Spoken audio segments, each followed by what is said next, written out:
예, 오늘은 이 역대 상하 말씀을 같이 나누겠는데요. 오늘은 전체적인 좀 개관을 말씀드리고 이제 다음 주에 역대 상하에 대한 좀 구체적인 내용으로 좀 들어가도록 하겠습니다. 전체적인 순서는 이 역대 상하의 명칭과 위치에 대해서, 그 다음에 두 번째는 배경과 기록 목적에 대해서, 그리고 세 번째는 구조와 주요 내용에 대해서, 그리고 네 번째는 이제 결론으로 이렇게 하겠습니다. 얼마 전에 한 권사님이 이제 카페에서 이렇게 만났는데 저에게 이런 말씀을 하셨습니다.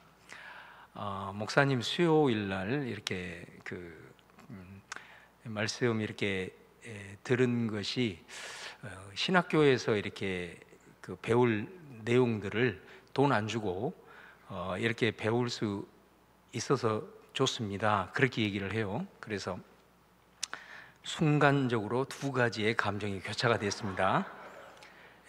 한편은 그런 말씀은 신학교에 가서 하시고 좀 여기서는 좀 쉽고 은혜스러운 말씀을 좀 해주세요. 이제 그런 느낌으로 확 한편으로는 왔습니다. 근데 또 다른 한편으로는 이제 그 반대로 말씀을 이렇게 좀 더 깊이 알고 또 공부하고 싶은데, 또 어찌하든 또 그런 또 깊이 있게 말씀을 이렇게 가르쳐 주셔서 참 도움이 됩니다. 이제 그런 느낌이 또 한편으로는 왔습니다. 근데 이제 고민을 했어요. 고민을 하다가 제가 봤을 때는 그 권사님의 수준으로 봤을 때 전자보다는 후자일 가능성이 있다. 이리 생각을 하고 이제 스스로 착각을 하면서 앞으로 수요 예배는 계속 이렇게 가야 되겠다 그런 생각을 했으니까 여러분들도 말씀 부지런히 같이 이제 공부하면서 또 읽으시면서 또 이 강의 이제 계속 그 요한계시록까지 갈 거거든요. 뭐 2년이 걸릴지 3년이 걸릴지는 모르겠습니다만은 그래도 이렇게 한번 쭉 전체적으로 숲을 보면서 이렇게 가게 되면 여러분들이 말씀을 묵상하고 또 하는데 굉장히 도움이 되리라고 생각합니다. 우리가 이제 역대상하 말씀인데요. 우리가 이제 이 성경은 처음 기록된 언어, 그게 원전입니다. 그러니까 원전. 다시 말하면, 그러니까 이 구약은 원래 처음 어떤 언어로 기록이 되어 있냐면 히브리어로 기록이 되어 있습니다. 그래서 히브리 성경이 원전입니다. 또 신약 성경은 처음 기록할 때 이 그리스 헬라어로 기록이 되어 있기 때문에 헬라어 성경이 원전입니다. 그리고 이제 이게 다른 나라 언어로 이렇게 이제 번역이 되어진 거잖아요. 그래서 우리가 항상 모든 번역 성경이 많고 또 우리 성경만 하더라도 어떤 경우에 있어서는 굉장히 쉽게 이렇게 풀어놓은 그런 성경도, 쉬운 성경도 있고 조금 우리가 지금 보고 있는 이런 예배용으로 사용하는 그런 성경도 있잖아요. 같은 언어를 할지라도. 이제 그래서 항상 모든 것의 기준은 원전입니다. 그래서 이 히브리 성경이 모든 성경의 기준이 되는 거고, 그 다음에 신약 성경은 헬라어 성경이 모든 것의 이제 기준이 되는 겁니다. 그래서 이제 제가 가끔 이제 이 말씀을 나눌 때 이제 그 히브리 성경 얘기를 이렇게 할 때, 목사님 왜 저런 얘기를 하지? 이제 그렇게 좀 생각하실까봐 제가 그 중요성을 말씀을 드리는 거예요. 이 역대상하는 원래 히브리 성경에는 한 권으로 되어 있습니다. 이게 한 권으로 되어 있는데 이 히브리 성경에서 이 역대상하를 명칭을 붙일 때 라브레 하야밈 이런 식으로 붙였습니다. 그러니까 이제 이런 좀 잘 안 보이죠? 제가 좀 심혈을 기울여서 PPT를 새로운 차원으로 좀 제작을 해봤습니다만은, 그래서 그 뜻이 뭐냐면 그 시대의 사건들, 그런 뜻입니다. 근데 이제 이 역대기가 그 히브리 성경에 어디에 위치해 있느냐? 제일 끝에 위치하고 있다라는 것입니다. 우리가 히브리 성경은 맨 처음에 우리가 알고 있는 이 모세오경, 이걸 토라라고 합니다. 토라가 제일 먼저 나와 있고, 그 다음에 이제 예언서가 나와 있어요. 그러니까 예언서가 두 가지가 있다 그랬죠. 하나는 우리가 지금 우리 성경에서 말하는 역사서, 이걸 이제 히브리 성경에는 예언서라고 부릅니다. 그냥 전기 예언서라고 그러고, 우리가 지금 이사야부터 이렇게 보는 그 예언서를 이제 후기 예언서라고 하는데, 그게 이렇게 그 다음 순서로 나와 있고, 그 다음에 이제 마지막 부분에 성문서라고 해가지고 성문서. 근데 그 성문서는 이제 거룩한 문서라는 뜻이에요. 그래서 그 성문서가 이제 뒤쪽에 이렇게 마지막 배치를 하고 있어요. 근데 여러분, 이 역대기는 우리가 지금 보는 이 성경에 보면 이게 역사서로 분류가 되어 있습니다. 그래서 열왕기 상하, 역대 상하, 그다음에 에스라, 느헤미야, 에스더까지, 여기가 이제 역사서거든요. 근데 이 히브리 성경에 보면은 이 역대기가 역사서의 범주, 다시 말하면 그 예언서 쪽에 배치가 되지 않고 성문서에 배치가 되어 있는데, 그것도 성문서 중에서도 제일 끝에, 우리로 말하면 말라기, 그 순서에 역대기가 이제 배치가 되어 있다라는 것이죠. 이게 도대체 왜 그런가? 자, 그 이유는 조금 이따가 제가 잠깐 설명을 드리도록 하겠습니다. 그 다음에 이제 이 히브리 성경에서 이제 헬라어로 이제 번역이 이루어집니다. 그걸 우리는 70인경이다 이렇게 부릅니다. 70인경. 그러니까 70인경은 70명의 사람, 즉 70명의 랍비들이 모여서 히브리어로 된 성경을 헬라어로 번역을 했다. 그래서 이제 70인경이라 그렇게 이제 부릅니다. 이때 번역을 해놓고 명칭을 붙입니다. 명칭을 붙이는데 그 명칭이 뭐냐면 파이레이 포메논, 이런 식으로 붙입니다. 그 뜻이 뭐냐면 남겨진 것들, 그런 뜻입니다. 그러니까 헬라어로 번역한 성경의 이름이 다르고, 그 다음에 히브리 성경이 가지고 있는 역대기의 명칭이 다르다라는 걸 알 수가 있어요. 그러니까 여러분, 여기 보시면 헬라어로 번역한 이 성경, 역대기 성경의 뜻이 남겨진 것들이다. 그럼 여러분, 이렇게 딱 느낌만 봤을 때 어떤 느낌이 옵니까? 이게 같은 역사서인데 사무엘 상하, 열왕기 상하보다는 좀 약간 비주류 같은 그런 느낌이 좀 들지 않습니까? 그런 의미로 이렇게 붙여놓은 것 같아요. 왜냐? 이 역대기 내용을 보면은 거의 70% 이상이 사무엘 상하, 열왕기 상하하고 내용이 겹칩니다. 겹치기 때문에 사무엘 상하, 그 다음에 열왕기 상하의 내용 중에 없던 것들이 이 열왕기 역대 상하에는 많이 들어와 있기 때문에 거기에 없는 것들을 여기에다가 보충을 했다, 그런 의미로 이 70인경을 번역을 해놓고 그렇게 명칭을 이제 붙여놓은 겁니다. 자, 그러다가 이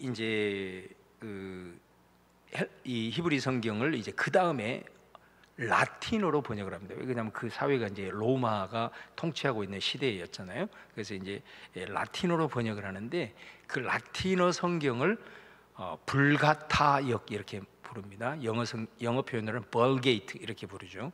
그러니까 이걸 누가 했냐면 제롬이라고 하는 사람이 라틴어로 번역을 하게 됩니다.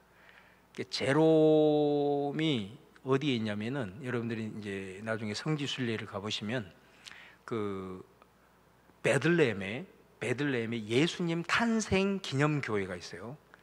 자, 그 교회를 들어가는데 아주 고개를 숙이고 문이 아주 좁습니다. 좁고 딱 들어가면은 그 광장, 조그만한 광장이 나오는데, 그 광장 중심에 이 제롬의 동상이 있습니다. 그 정도로 중요한 사람이죠, 이 사람이. 그래서 이 라틴어 이제 성경으로 번역을 했는데, 그때 이 제롬이 라틴어로 번역을 해놓고 이 명칭을 뭐라고 붙였냐면 역대기 이렇게 붙여놓은 거예요. 역대기 이렇게 붙여놓은 거예요. 그래서 역대기라는 명칭을 붙여놓고 거기에다가 이렇게 설명을 붙여놓습니다. 신성한 전체 역사에 대한 연대기, 이렇게 뜻을 붙여놓습니다. 그러니까 이 chronicles, 영어로 이 역대기라는 것이 말 그대로 연대기예요. 연대기. 근데 연대기인데 여기에 보면 거룩한 그리고 전체 역사, 이걸 보면 뭐라 할 수 있냐면 역대기의 시작 1장 1절이 아담으로부터 시작한다는 걸 볼 수 있어요. 아담으로부터 시작해서 그 다음에 열왕기 상하를 지나서 포로기까지 아우르는, 말 그대로 이스라엘의 전체 인류, 그 다음에 이스라엘의 전체 역사를 어떻게 보면 통합하는 이제 그런 의미로서 역대기라는 이제 명칭을 붙였고, 그 후에 모든 번역 성경들, 영어 성경이든 독일어 성경이든 뭐 중국어든 그 다음에 뭐 우리나라 성경이든 이 명칭을 뭐로 붙이냐, 이 제롬의 그 벌게이트 불가타역을 따라서 역대기 이렇게 이제 붙이게 된 거예요. 그래서 우리가 지금 이렇게 역대기라는 그 명칭이 그렇게 이제 사용이 된다라는 것을 이제 우리가 알 수가 있습니다. 자, 그 다음에 이제 이 기록 목적을 보면은 아까 말씀드린 대로 이 역대기는 이스라엘의 역사를 총 정리할 뿐만이 아니라 제일 처음에 아담부터 나온다. 아담에서부터 거의 9장까지 족보가 쫙 나옵니다. 족보가 쭉 나오다가 마지막은 어디까지 가느냐면 고레스라고 하는 사람이 칙령을 발표한 거기까지 갑니다. 그러니까 열왕기서와 비교를 해보면은 열왕기 하는 어디까지 끝나냐? 유다가 바벨론에 망해서 성전이 무너지고 포로로 끌려간 이것으로 딱 마무리가 되고 있어요. 그런데 역대하를 보면은 거기를 더 넘어서서 이 사람들이 거기서 70년 동안 포로 생활을 하잖아요. 그런데 그 70년간의 포로 생활에 대한 구체적인 내용은 없어요. 내용은 없지만은 그 포로 생활을 지나서 바로 70년 이후에 페르시아에 고레스라고 하는 왕이 이제 등장을 하게 되는데, 이 고레스가 칙령을 발표해 가지고 이제 포로로 끌려온 사람들은 다 너네들 고국으로 돌아가도 좋다라고 하는 그 칙령을 내리게 되는데, 그 칙령을 통해서 이제 이 유다 사람들이 이스라엘로 예루살렘으로 이렇게 돌아오게 됩니다. 그래서 그 기록까지 담고 있다라는 것입니다. 그래서 이 범주가 창세기 아담에서부터 이스라엘의 포로 이후까지 다 전체를 이렇게 아우르고 있다라는 것을 이제 알게 돼요. 자, 그런데 이 역대 상하 다음에 뭐가 나오냐면 에스라가 나오고 느헤미야가 나오고 에스더가 나와요. 그러면 이 에스라하고 느헤미야하고 에스더는 어떤 역사의 기록이냐면 이스라엘 백성들이 이제 유다가 나라가 망해가지고 포로로 끌려간 포로 시대에 대한 역사의 기록입니다. 성경 말씀이에요. 이게 포로기에 에스더, 그 다음에 포로 끝나고 나서 이 사람들이 돌아와서 성전 재건하고 성벽 재건을 했으니까 포로기 때부터 포로기 이후의 시대를 담고 있는 것이 에스라, 느헤미야, 에스더인데, 아까 말씀드린 대로 그러면은 이렇게 좀 연대기적으로 봤을 때는 이 역대기가 그럼에도 불구하고 좀 앞쪽에 있고, 그 다음에 포로기와 포로기 이후를 담고 있는 에스라, 느헤미야, 에스더가 좀 뒤쪽에 나올 것 같은데, 이 히브리 성경에 보면은 제일 끝에가 뭐라고요? 역대기가 있고 바로 그 앞에가 어떤 성경이냐면 에스라하고 느헤미야가 있습니다. 그러니까 히브리 성경에는 에스라와 느헤미야도 같은 하나의 성경이었어요. 하나의 성경. 그러면은 시기적으로 왜 이 에스라, 느헤미야보다는 그래도 역대기가 앞설 것 같은데 왜 제일 끝에다 놔두었을까라고 하는 것입니다. 포로가 끝난 이후의 역사를 에스라 느헤미야가 담고 있기 때문에 그런다라는 것이죠. 그거는 에스라 느헤미야의 그 시대를 배경으로 깔고 있는 거예요. 다시 말하면 에스라 느헤미야는 포로로부터 풀려나서 해방이 되어져서 이 사람들이 이제 예루살렘으로 돌아오잖아요. 그 포로민들이 돌아와요. 돌아와서 뭐 하겠어요? 이제 그들이 새로운 민족 공동체를 세워가는 겁니다. 우리가 일제 36년 망하고 나서 해방이 되었을 때 여러분 어때요? 나라를 세워가기 위해서 했잖아요. 그런 것처럼 이 사람들이 와서 그 일을 하는 거예요. 그 일을 하게 될 때에 이 역대기는 에스라 느헤미야의 그 동시대의 그 시대적 배경을 깔고 있으면서, 그러면 이제 우리가 새로운 나라, 새로운 민족을 우리가 이제 형성을 해야 되는데, 여기서 세워야 되는데 어떻게 해야만이 이 새롭게 세워진 민족이 이제는 부흥할 수 있을 것인가? 더 이상 우리가 수치를 당하지 않고 이 민족이 새롭게 갈 것인가? 그러기 위해서는 여러분 어떻게 해야 되겠어요? 제일 중요한 것이 뭐냐면 역사입니다. 역사. 지금까지 우리의 역사가 어떻게 흘러왔느냐. 그래서 제가 이제 설교 중에 자주 쓰는 표현이 있잖아요. 역사를 모르면은 바보 같은 역사는 계속해서 반복이 된다. 그러니까 이들이 한번 큰 아픔이 있잖아요. 나라가 망해가지고 하나님의 선택된 백성임에도 불구하고 나라가 망해버렸다. 나라가 그런 아픔을 갖고 있기 때문에 이번에 세우는 이 새로운 민족 공동체는 더 이상 우리가 그런 아픔을 겪어서는 안 된단 말이에요. 이 민족의 중흥의 역사를 쓰여지기 위해서는 그럼 어떻게 해야 되냐? 우리가 걸어왔던 발자취를 더듬어 보는 거예요. 그래서 아담에서부터 족보가 쫙 나오는 거예요.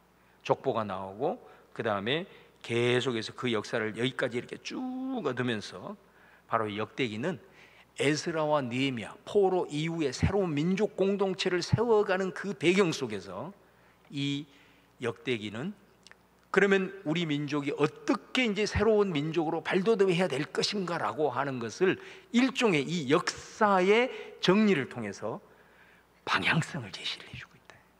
그게 아주 역대기의 굉장히 중요한 의의다라는 겁니다. 역사를 알아야 우리가 새로운 역사를 쓸 수 있다.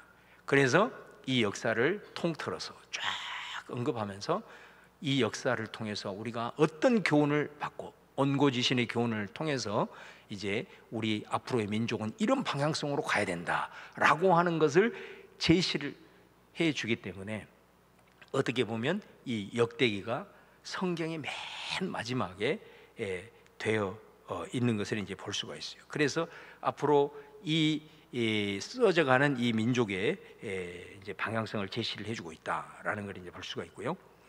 이제 그러는 과정에서 지금 에스라 느헤미야 이 지금 배경이 어떤 중요한 하나의 배경을 깔고 있냐면은 이 유다 사람들이 포로로 끌려갔잖아요. 그래서 70년 만에 다시 돌아왔단 말이에요. 그런데 이미 그 땅에는 사마리아 사람들이 거주를 하고 있는 거죠. 사마리아 사람들은 우리가 이미 살펴본 대로 북쪽 이스라엘 이 오므리 왕조 때 사마리아의 수도를 천도를 하고 그곳에서 이제 아수르한테 망하고 나서 다른 나라 민족을 데려다가 거기서 혼혈을 해버렸잖아요. 그래서 이 사마리아인이 생긴 거예요. 근데 이제 문제가 뭐냐? 우리나라와 똑같습니다. 여러분 우리나라도 일제시대가 끝나고 나서 이제 새로운 나라를 세워야 되잖아요. 새로운 나라가 세웠을 때 여러 가지 갈등들이 있었어요. 갈등들이 있었는데 제일 큰 갈등이 뭐였죠? 결국 이념의 갈등이었단 말이에요. 이념의 갈등. 여러분 그 이념의 갈등이 지금까지 극복이 안 되지 않습니까? 통일이 안 되니까 지금까지 이게 극복이 안 되고 동서로 완전히 뭐 또 이념으로 막 이렇게 돼버린 것처럼 항상 그런 것 같아요. 모든 나라가. 그래서 그 과도기적인 상황들을 얼마만큼 지혜롭게 극복을 하느냐가 굉장히 중요한 부분인데 여기도 똑같은 상황인 거예요. 이렇게 오니까 벌써 사마리아 사람들이 찾아온 겁니다. 와가지고 우리가 너희들 떠날 때 이 땅 여기 지키고 있었어. 우리가 토박이야. 이 민족 재건하는데 우리도 끼워줘야 되지 않겠냐 하면서 막 강조를 하는 거예요. 그런데 이 유다 사람들은 이제 밖으로 끌려갔다가 이제 70년 만에 돌아왔대.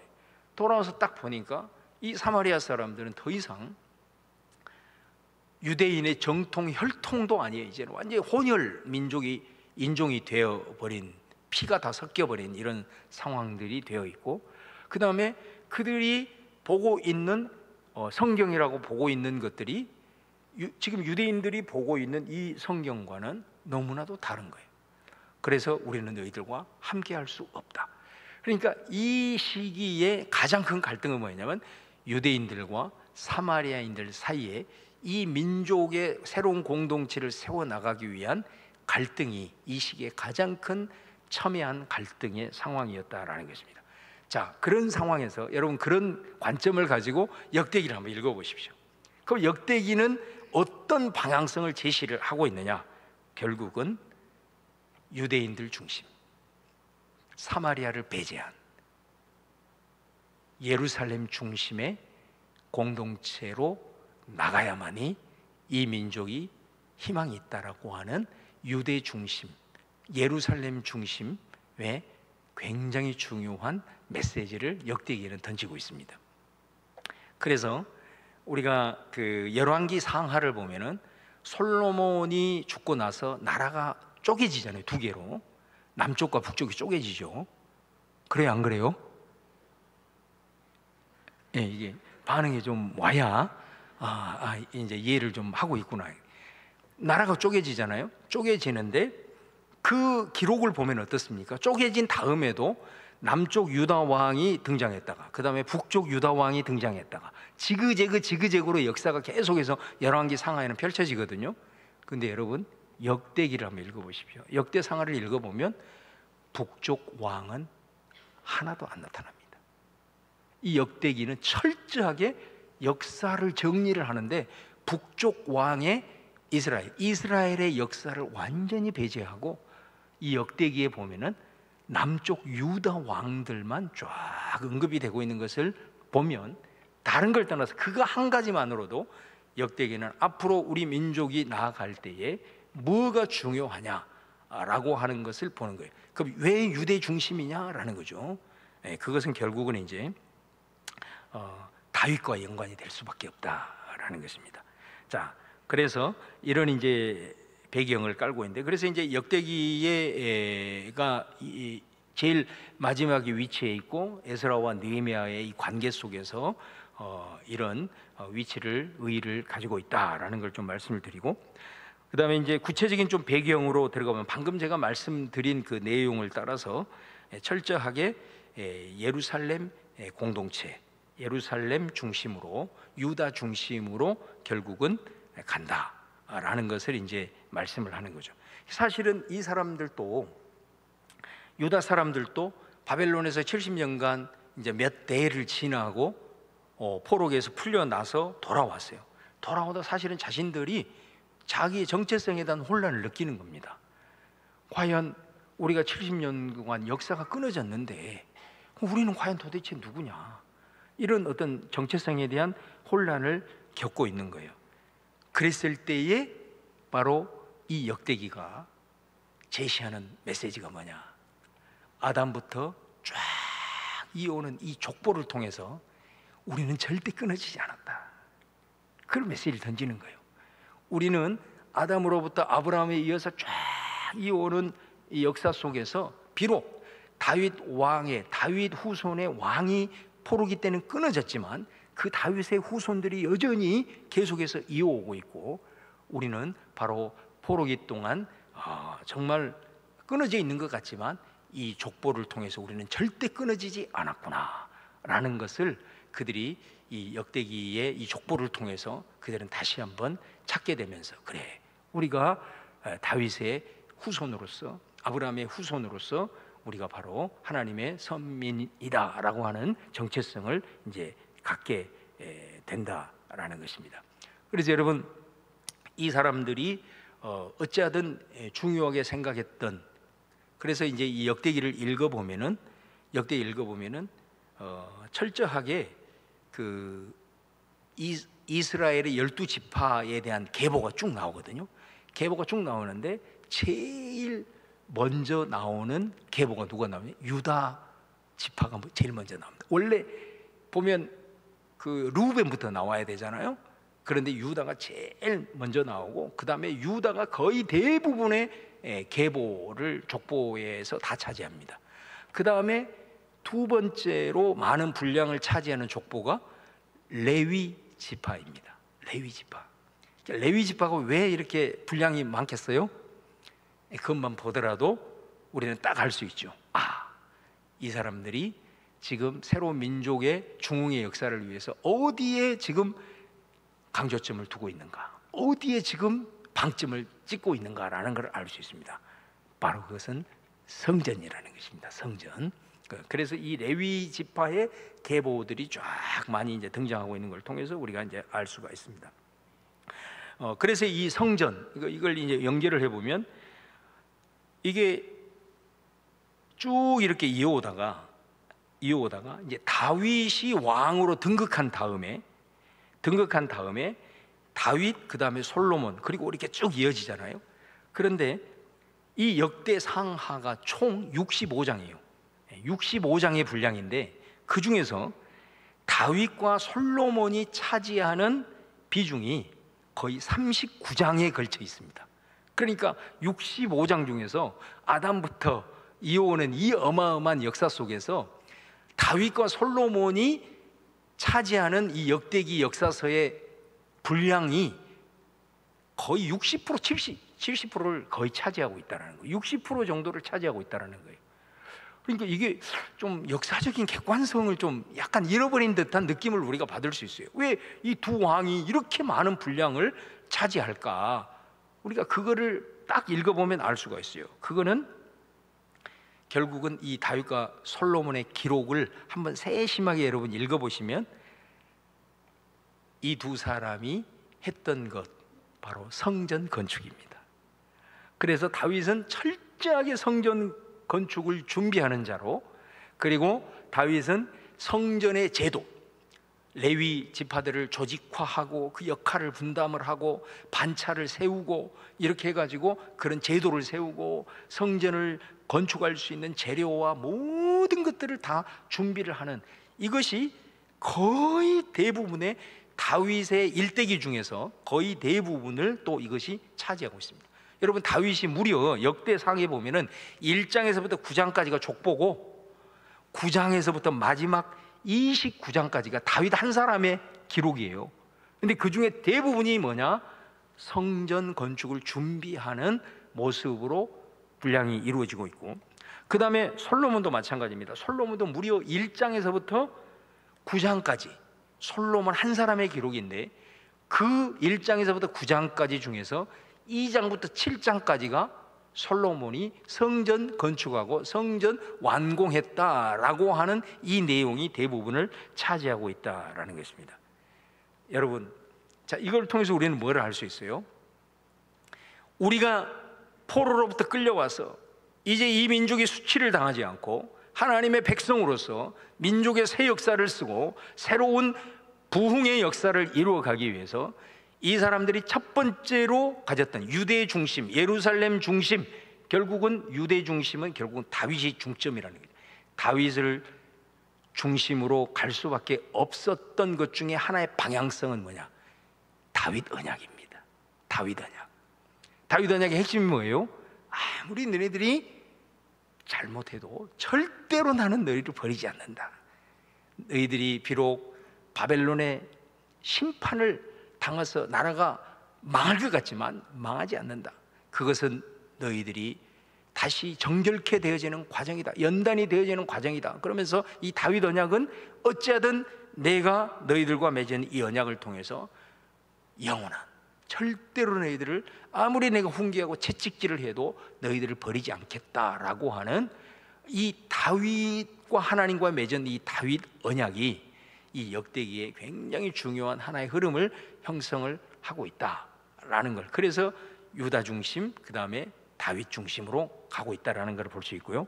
그 다음에 이 다윗과 솔로몬이 이만큼 어마어마한 비중을 차지하고 있는데 그 비중 중에서 많은 분량이 성전과 관련돼 있다라는 것은 뭐를 의미할까요? 바로 이 민족이 앞으로 중흥을 이루고 부흥을 이루기 위해서는 반드시 우리는 어디에 목숨을 걸어야 되냐, 어디에 중점을 둬야 되느냐, 바로 성전을 통한 예배다. 이 메시지를 역대상하는 던지고 있는 것입니다. 그래서 여러분, 성전을 통한 예배 회복이 바로 역사에 우리가 길을 예비하고 그 새로운 역사를 힘있게 써내려갈 수 있다라는 이 방향성을 제시하고 있는 거고, 그 다음에 이제 네 번째 거기 배경에 나오는 율법입니다. 여기 보면은 이 굉장히 오히려 열왕기 상하 이런 데보다도, 사무엘 상하보다도 이 역대 상하가 모세라는 것이 말이 훨씬 더 많이 나와요. 12번 나오는데 역대기는 무려 31번이라는 모세의 이름이 언급이 되고 있고, 율법이라는 말도 사실은 12번 나옵니다. 열왕기 상하에는. 그러나 역대기에는 40번이 나오고, 그러니까 이거는 뭐를 의미하느냐면 이 귀한 공동체가, 이 사람들이 귀한해서 뭐를 이 사람들이 그렇게 또 하나 중요하게 붙들고 있느냐, 바로 그게 율법이라는 것을 알 수 있습니다. 원래 여러분 이스라엘은 출애굽을 해가지고 시내산에서 하나님과 언약을 맺고, 그리고 이제 언약의 징표로 이 사람들이 받는 게 뭐예요? 바로 십계명을 비롯한 율법을 이제 받게 됩니다. 그리고 이제 이 사람들이 가나안으로 들어와서 다윗 시대에 이제 성전을 건축함으로써 성전 중심의 이제 삶을 살아가는 거죠. 그래서 그 이후부터 이스라엘은 이스라엘의 역사를 지탱하는 두 개의 축이 있었는데, 그 하나가 뭐냐면 성전이고 하나가 율법입니다. 율법. 그래서 여러분, 이거는 뭐를 의미하느냐면 오늘 우리 시대에도 똑같습니다. 여러분, 우리 그리스도인들이 내 인생의 여정 속에, 또 내 삶의 역사 속에 붙들어야 될 하나님과의 언약의 두 축은 결국은 성전을 통한 예배와 율법인데, 이거 왜 중요하냐면, 여러분 보세요. 율법은 결국은 내 삶의 현장에서 하나님의 말씀대로 순종하는 거잖아요. 그게 율법이잖아요, 우리 삶의 현장에서. 자, 그런데 성전은 뭐죠? 성전의 제일 중요한 성전 예배의 특징은, 성경 전체를 보면은 몇 가지를 말할 수 있는데, 이 성전 예배를 통해서 주시는 예배의 제일 중요한 메시지는 회복입니다. 할렐루야. 예. 삶 속에서 하나님의 말씀을 붙들고 살다가 그 말씀을 어기고 그 말씀에 무너졌을 때, 그럼 어떻게 할 거냐 말이에요. 하나님께서 약속하신 것들이 이제 단절이 되게 되는데 어떻게 하냐? 회복을 해야만이 계속해서 언약 관계를 유지할 수 있잖아요. 그 방법이 뭐냐? 이 사람들이 성전에 와서 제사를 드리고 예배를 드림으로써 하나님의 용서의 은총을 통해서 다시 회복이 되는 겁니다. 그리고 이들이 삶의 현장으로 나아가기 위해서 위로부터 부어주시는 그 하나님의 임재 속에, 그 하나님으로부터 오시는 하나님의 은혜와 그 힘을 받아서 또 삶의 현장으로 나아가는 거죠. 그러다가 또 열심히 살다가 승리하면 오면서 감사 찬양을 하며 문을 열고, 또 무너진 부분들이 있다면 제사를 통해서 다시 회복하고. 그러니까 여러분, 이 율법과 그 다음에 이 성전은 이 이스라엘 백성들에게 있어서 두 축, 우리 그리스도인도 마찬가지죠. 우리가 결국은 말씀의 순종은 우리들의 삶의 현장에서 말씀의 순종이 이루어져야 되는 거고, 그리고 그 속에서 그 말씀의 사람으로서 살아가다가 무너졌을 때 우리가 성전 예배를 통해서 다시 하나님과 언약이 갱신되고 용서받고 다시 힘을 얻고 성령의 능력으로 무장하고, 이게 계속해서 선순환이 되어져야만이 우리를 통해서 하나님의 나라가 확장이 되고 주의 영광과 뜻이 이루어질 줄로 믿습니다. 그런데 여러분, 그 이후에 이제 시대가 쫙 흘러가면서 점점 더 율법이 이제 힘을 잃기 시작하는 거예요. 그러다가 나중에 기록된, 모세에 의해서 기록된 율법 책도 잊어버려요. 성전에서 낭독을 해야 될 기록된 율법도 잊어버리게 된단 말이에요. 그래서 뭐에 의존해요? 미시나 들어보셨죠? 이렇게 기록된 말씀이 아닌 이렇게 구두로 전승되어 온 요것들에 이제 의존을 하게 되는 거예요. 그러다 보니까 이게 이제 나중에 사람에 따라서 일이 해석되고 절이 해석되고 이러다 보니까는 이게 도대체 뭐가 말씀의 본질인지도 이제 분별이 안 되다 보니까 이제 나중에는 이게 말씀의 기준 자체가 다 사라지는 거예요. 그러면서도 성전이 있었기 때문에 이 사람들은 늘 성전에 와서 이렇게 하나님 앞에 예배하고 회복이 되고 그래야 되는데, 여러분 봐요. 이 두 개가 뗄래야 뗄 수 없는 것이 뭐냐면, 성전에 와서 하나님으로부터 용서를 받기 위해서는 뭐가 필요하죠?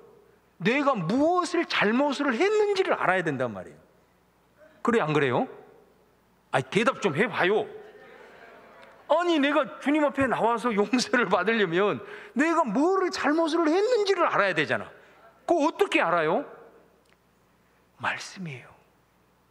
말씀을 모르면 회개도 못합니다.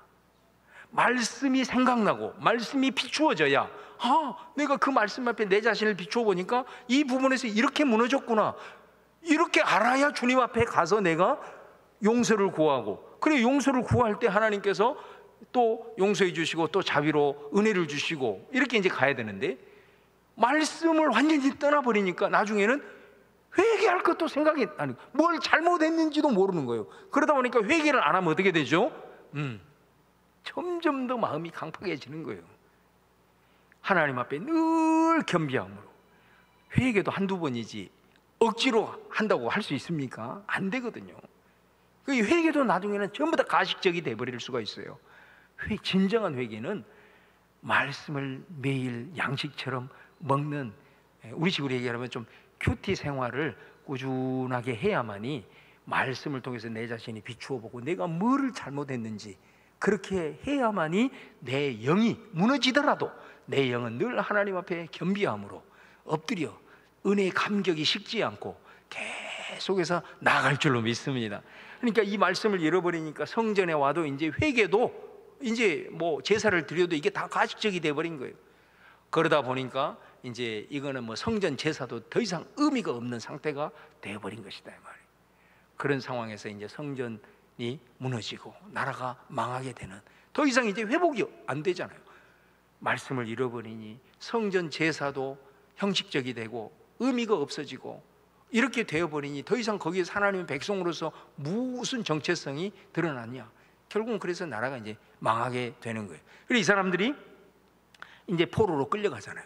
포로로 끌려가서 그곳에서 성전 제사를 드려야 되는데 성전이 없으니까 제사를 못 드린다 이 말이에요.